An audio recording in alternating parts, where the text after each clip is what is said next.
What's up, comic fans? It is time for that new Comic Day haul plus review. We got some 50-cent books, and I'll even give you an update on the Fantasy Football League, the Comic Family Football League, and we're gonna do it right after this. Spartans! What is your profession? Welcome back. First and foremost, don't forget to subscribe, hit that notification bell, go ahead and throw me a thumbs up, and comment down below. Alright, we're gonna get into the 50-cent books. But first, I'll give you an update on the Community Fantasy Football League, alright? Or the Comic Community Fantasy Football League. Alright, so last week, I played against Alan Rue. This week, I have Southpaw Brad. Your boy came out with a win last week, 128-77 against Alan Rue. Rue today that he messed with the cupster. I know, sorry, bad jokes. Anyway, this week I got Southpaw Brad. He's a lefty, and I gotta watch out for that uppercut and that cross. You know what? I'm gonna jab back, and then when he least expects it, boom, touchdown. All right, we'll bring it home 2-0 this week. That is my prediction. ESPN, which is the league we use, says otherwise. Their projections have Southpaw Brad beating me, but I plan on flipping the script. All right, now let's get into those 50-cent books for this week. All right, because I'm sure 3/4 of you don't care about football, or care about football, but don't care about fantasy football. All right, sports ball, touchdown. All right, so we got some 50-cent books this week.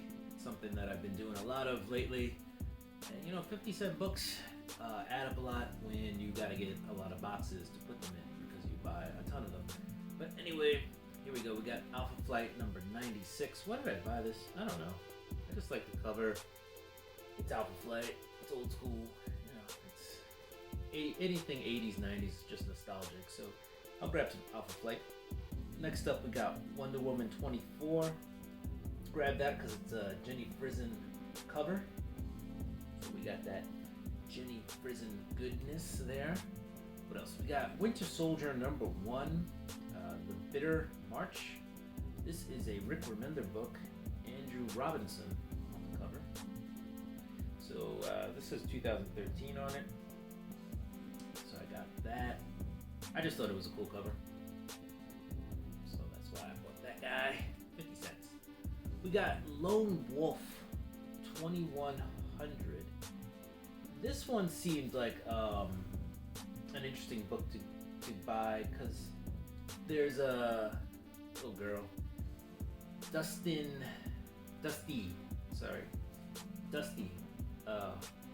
Bogni. Anyway, make a long story short, there's a virus going around that's turning people into, like, I think they call them the Brood or something like that, or the Horde, I forget what it is. But anyway, this little girl has the cure, and this guy here is like a martial art android who protects her, and he's got to deliver, you know, to the docs, so the docs can create a cure from her blood. It just seemed like a really cool concept, and the book was 50 cents, so why not dive into that? If it's good, maybe pick up a trade or something, or, you know, just read the one issue at 50 cents and call it a day. Next up, we got Brightest Day number 11. And this is the first appearance of Deathstorm. And Deathstorm is like the, what is it? The Black Lantern. What was the lanterns? Yeah, Black Lantern version of Firestorm. So this is like the first appearance. I think it's the second cover appearance. Not sure on that one. Anyway, next up we got the New Avengers number 3, and this is the first book where Hulkling becomes the king of space, right? And we also have a first appearance of, I wrote this down because I knew I was going to remember it. Opening of the Knights. The Knights of Infinity. There we go. So, first appearance of the Knights of Infinity. 50 cents. Boom. But yeah, that's that first Hulkling becoming the ruler of outer space. Last but not least, we have The Flash, Secret Files and Origins. This was 50 cents. This is like a $15 or $20 book because this is the first appearance of Zoom, who also becomes the third Anti-Flash. Oh, sorry, Anti-Flash. Reverse Flash. Brr. Brr, brr, brr, brr. We're not gonna edit that out. That's a winner. So anyway, yeah. There you go. So 50 cents. We get Hunter Solomon, who's the first Zoom and becomes the third Reverse Flash. Cool. Those are my 50-cent books. For 50 cents, you really can't beat that. I mean, those are some awesome books. All right, let's get into this week's books.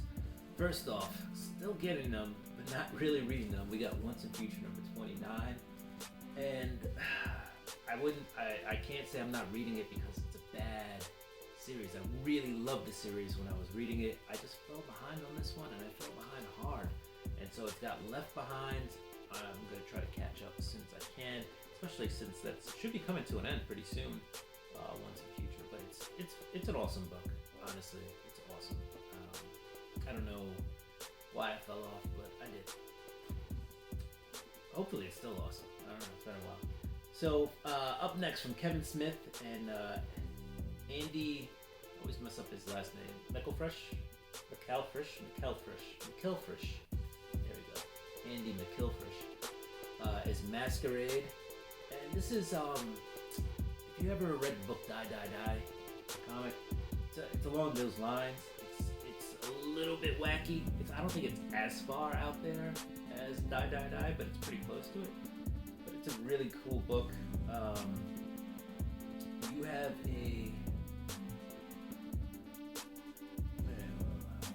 how would I put this?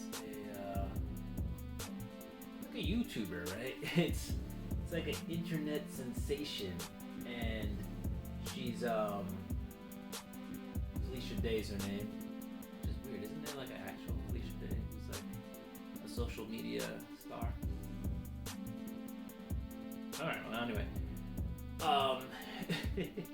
The promotional material for this gives away a lot, but it's not really all in this book. All we know is that Felicia Day is this star, but she also has this power to change her appearance. And apparently there's some people who did some bad stuff to her, and she's out for revenge, but she's making herself look like other people, using her face-changing abilities, and using it to get to these people who, hurt her in her past. Here you see she's like chopping stuff up, got a knife, fingers flying everywhere, people getting cut in half. It's crazy. Yeah, so it's an interesting book. It's funny. It's fun. It's funny. It's Kevin Smith, so you know it's going to be a little wacky. It's from Secret Stash Press and Dark Horse. And yeah, it's a cool book. I'll probably get issue number 2. See where it goes. See if it keeps me interested. I think it's worth a pickup. It's one of those nice revenge comics. Next up, we got Samurai Doggy number 2. I like the concept. It's another one of those revenge kind of books. The thing is, this one kind of places us in a character who we didn't really notice in issue 1. And I gotta go back and read issue 1 to see if they're a background character. But they're basically in the background. They have nothing really to do with Samurai Doggy. They're basically going out for like drugs. But you get to see through this guy's eyes what happened in Samurai Doggy up to pretty much the ending of the first issue. So it's basically the first issue, but from somebody else's perspective, which is interesting. So I'm looking forward to seeing how this actually progresses now, and seeing how these two characters interact and intermingle. All right. So I'm not even sure if they gave us the name of the other character. They probably did. I probably just missed it because I didn't realize I was going to follow this guy throughout the entire book. Alright, next up we have 10,000 Black Feathers. This is part of the Bone Orchard mythos. There was a Bone Orchard book that came out in trade. I forget the name of it, but it's same guys, Jeff Lemire and Andy Sorrentino. I believe they kind of split the ownership of the Bone Orchard 50-50. So So this is part of it, of the Bone Orchard. This is Black Feather, or 10,000 Black Feathers, right? And it basically follows two characters, Trish and Jackie. And Trish and Jackie are two friends who grew up together. They're gamers, you know. They're both, you know, a little bit on the nerdy side or the geeky side, whichever side you wanna put them in. They're both pretty smart. Read a lot of books, play video games, etc. Are into fantasy, into comics, and creating stuff. And they plan to write a book together, right? And then some stuff goes down. There's some big monsters that show up, some big baddies, and we're thrusted forward in time, probably 10, if not more years in this book. So, you know, they show them as kids, and then they show the here and now, and the here and now is all dark, and the colors are all you know, Andy Sorrentino, like Batman dark, like shadows, and just dark colors. And then there's the past, and everything's bright, and it's still Andy Sorrentino, but his art just plays with so much more definition when it's brighter, and you know, it's a lot lighter of an attitude there. But it's a really good book, really excellent book. Some things with Jeff Lemire, he's an excellent writer. Sometimes they're a little convoluted. Sometimes, you know, they hit really well. I think this one hit really well. You know, there were still things that need to be explained, but for the most part, it made sense. You weren't lost in the book, and that's what I like about 10,000 Black Feathers. Good book. All right, that's the indies. We're done with the indies. We're moving on to DC. We have Batman versus Robin. And Batman versus Robin is basically what it says, Batman versus Robin. Robin is influenced by a devil, Nezha. If I'm not saying that right, please correct me down below. Maybe it's Neziha, I don't know. But he basically shows up at Batman's Batcave and is like, hey, Batman, this, that, and the other, we're gonna fight. And Robin shows up with two other guys who are pretty magically capable. And this whole thing is about magic, alright? And Batman runs to Zatanna and is like, I need help, but she's already been gotten to, and she has like a magical spell on her. And, you know, Swamp Thing's down, Constantine is down, like they're all, you know, anybody who's magical who could help Batman is now pretty much indisposed at the moment. The other thing is we get a character who's been dead for a while in the DC universe showing up in this book, alright? And it's interesting. I want to see where that goes. I want to see if that character's back for a while, or if this is just more magic playing with Batman's dead. So that's what we have here. Pretty good. We're actually done with DC, and we're moving on. Alright, so next up we have Edge of Spider-Verse number 3. I got the design variant for Night Spider. Alright, and these books have all just been tales. They're introducing us, obviously, characters who are going to appear in the Spider-Man series, I believe, coming out next month, which is like another Edge of Spider-Verse series. And this is supposed to go into like something even more deadlier than what we had with the last Spider-Verse book. We'll see. So far, I found the intros are quick and they're okay. Some of the characters are likable, some of them are not. I've been paying more attention to the Dan Slott characters because he's writing the book, but obviously other people are writing characters that are going to appear in the book. But yeah, it's been pretty good. In this one, we have Spider-Man India, we have Night Spider, and then we have Sakura Spider. So those are the three Spider people who show up in this book. So, and I got the variant cover, like I said. Night Spider looks pretty cool. It's Felicia Hardy. It's a black cat, but not really black cat. Thief of her Earth, and then gets bit by some spider totem, which gives her superpowers. Next up, we have Midnight Suns, and this is the game costume designs variant. Spider-Man, by the way, does not appear in this book, but Magic does. Magic is in the book. Basically, what you have with this book is what's her face? Zoe LeBeau is not kidnapped. Alright, so Zoe LeBeau is destined to be some big baddie that helps to end the world. But obviously she's at the Strange Academy. So this is kind of offshoot from the Strange Academy. Strange Academy is in this book. So basically a bunch of magical people, more magic, at this time in the Marvel Universe, have a premonition of kind of the end of the world. And they figure out it's 4 days from there, whatever. But these demons are coming for Zoe and all these mythical creatures, or magical creatures and superheroes are also showing up to defend Zoe. Basically, Zoe, Agatha Harkness, I wouldn't say kidnaps, but she's like, hey, come with me. She's part of the school, don't worry, she's not a bad guy. But they disappear from the school, and then, you know, now everybody's like, what do we do? Also, I think they're unsure of Agatha's intent in taking Zoe, because, you know, it's just a crazy time at this point. And then we get a Doctor Doom appearance to add to that craziness. So it was a good book, good first read. I wouldn't say it was great. It was good intro. I'm interested to see where the issue 2 goes. See what happens. Apparently there's a new baddie in here. I'm not sure if they said his name or not. There's a new villain in here. Pretty strong demon. It looks like. You know, we get a quick cameo, or maybe a little bit more than a quick cameo. They speak in this. So yeah, it's a cool book. And like I said, I got the game variant. Got a few variants this week. Moving on, we got ASM number 9. All right, and so Moira 10 is causing some issues. She kidnaps Mary Jane. We're at the X-Men Gala, the Hellfire Club Gala. Spider-Man got invited, kind of like as a little joke by Wolverine. But anyway, he shows up. Free food, whatever. Down on his luck. He's, gotta go.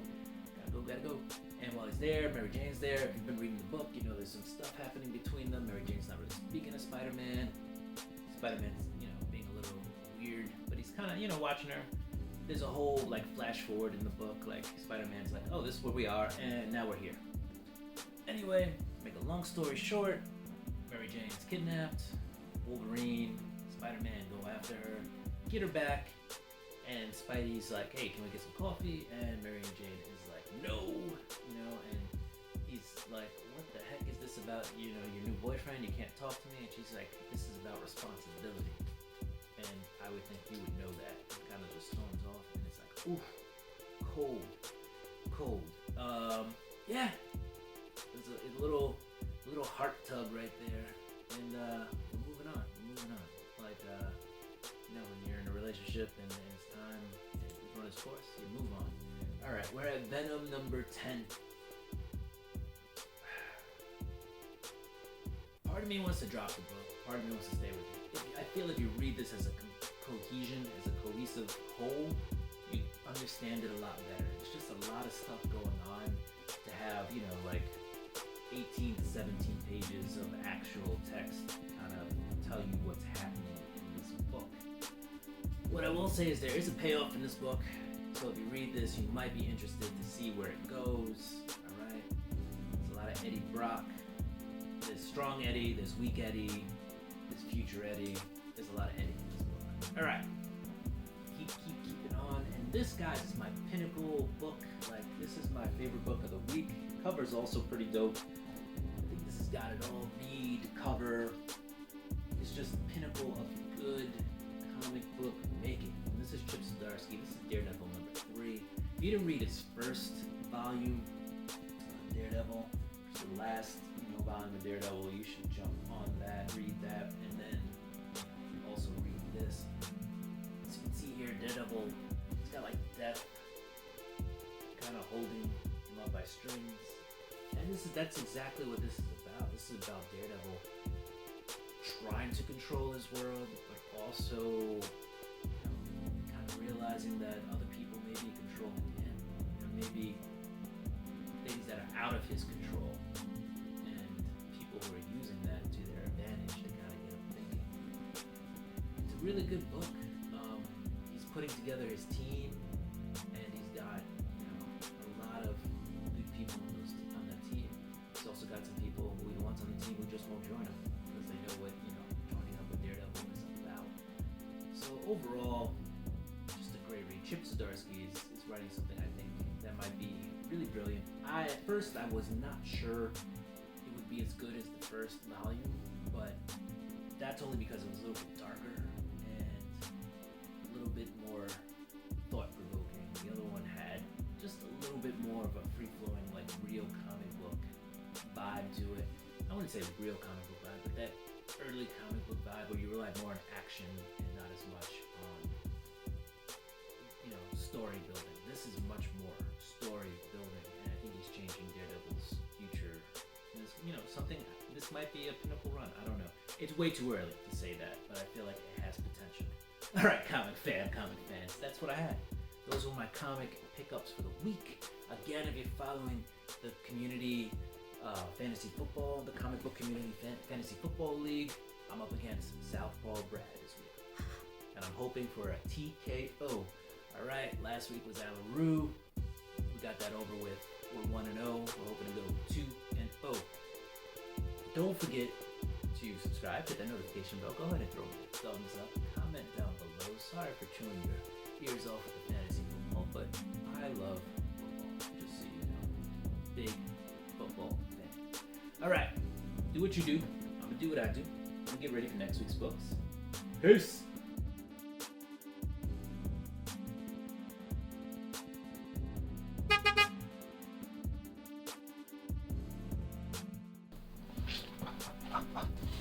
Bam! You didn't see that coming.